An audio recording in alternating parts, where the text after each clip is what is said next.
Ba't mo nasabi yan? Pwede ka namang magkaroon ng bahay, ng sariling anak, at pagmamahal sa'yo. Masaya na ako sa kung anong meron ako, Fernando Jose. Tira-tira lang to, Fedra. Pero ayun ang nagpapasaya sa akin. Pero minsan naiisip ko baka naiinip ka na rin dito. Bata ka pa at alam kong gusto mo pang magsaya. Ayoko lang maramdaman mong obligado kang tumira rito. Kung gusto mo, palalayain naman kita rito. Pinapaalis mo ba ako?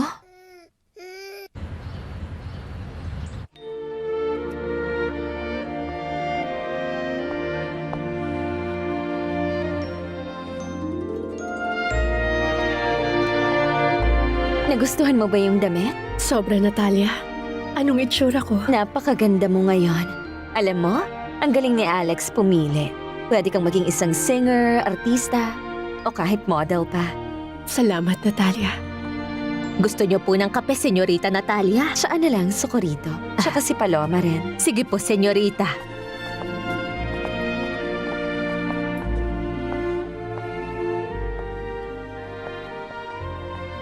Ayos na, Socorrito?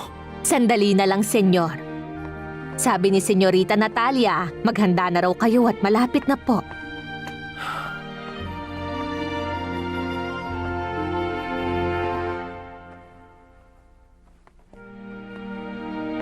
Hindi naman sa ganon, Fedra. Sobrang nahihiya na kasi ako sa'yo. Masaya ako rito. Seryoso. O kaya, kung sobrang nag-aalala ka na baka naiinip na ako rito,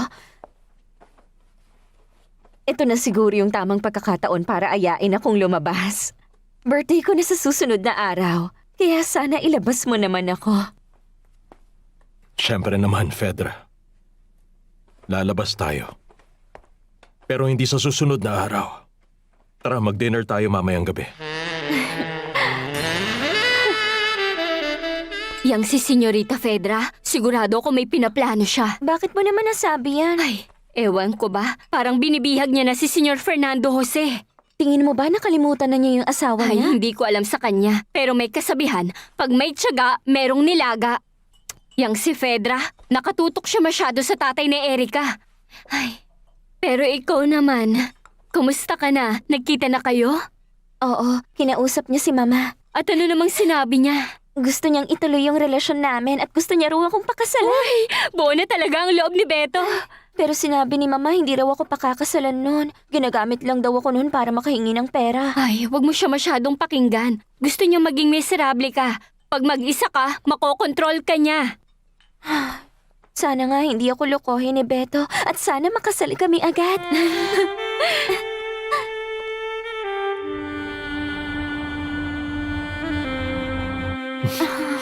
Si Beto talaga ang para sa akin. Mahal niya ako at walang makakapagpabago nun. Ay, ang swerte mo at nagkaroon ka ng tulad niya. Alam kong para sa'yo talaga siya.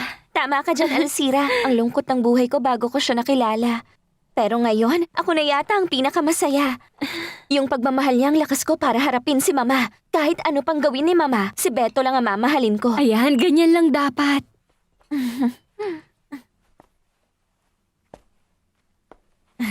Tapos na kami, Alex. Handa ka na ba? Oo naman, siyempre. Pasok ka na, Paloma.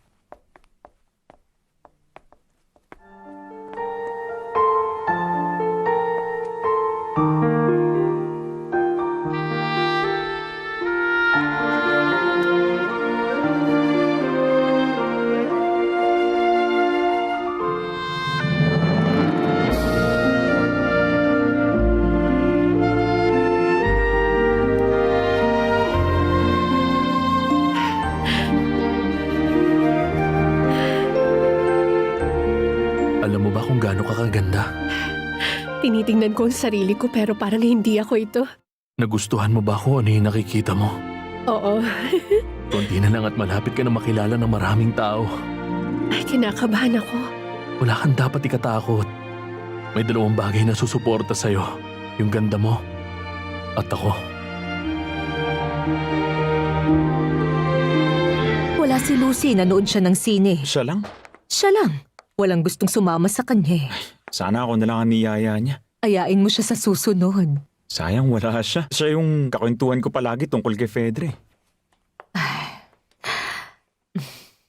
Nakakapanghinayang yung relasyon yung dalawa ni Fedra. Tama po kayo. Pero darating ang araw na malalaman mong hindi si Fedra ang magpapasaya sa'yo. Bakit nyo naman po nasasabi yan? Si Fedra kasi komplikado.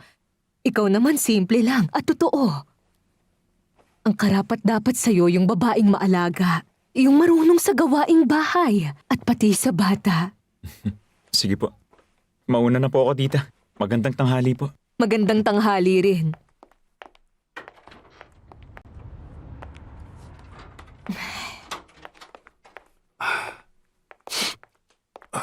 Si Hannibal. Kakaalis lang. Ay, grabe naman yung batang yon.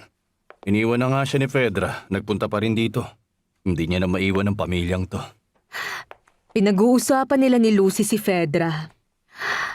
At ang hindi alam ni Hannibal, na mahal siya ni Lucy. Pag nakaramdam ka ng takot, huwag mo kalimutang humiti. Sige, Alex. Kamusta ka? Ewan ko. Parang pinaghalong nalilito, nagdududa.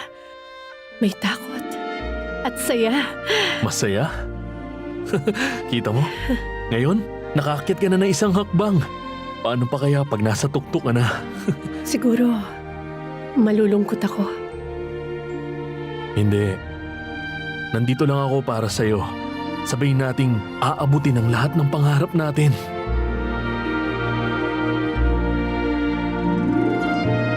Si Lucy may pagmamahal kay Hannibal? Oo.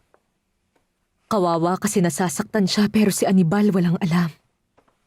Dapat kalimutan niya na si Hannibal. Baka magkabalikan pa sila ni Fedra. Hindi. Hindi na mangyayari yun, Javier. Ba't parang sigurado ka na? Yang si Fedra, may iba na siyang nagugustuhang lalaki. At sino yan, Soledad? Si Fernando Jose Altamirano. Pati ba naman ikaw, Soledad? Hindi. Dahil imposible yan. Mas mabuti kung naghahanda ka na. Hindi pa nakakalimutan ni Fernando si Rosalinda. Baka nga hindi pa. Pero makakalimutan din niya. Sigurado ako.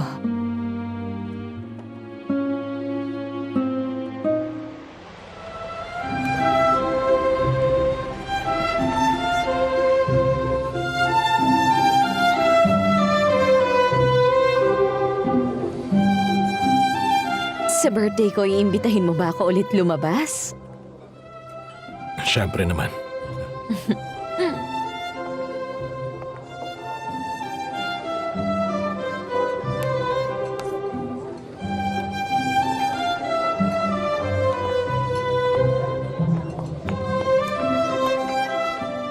Wow, ang daming tao. Mabuti.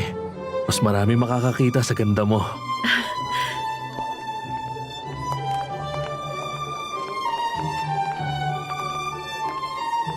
Salamat.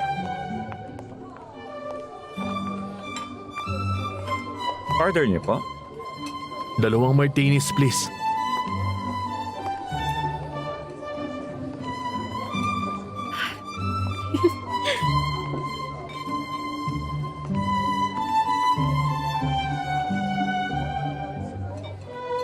Gusto mo bang ipakilala kita sa man of the moment? Sino?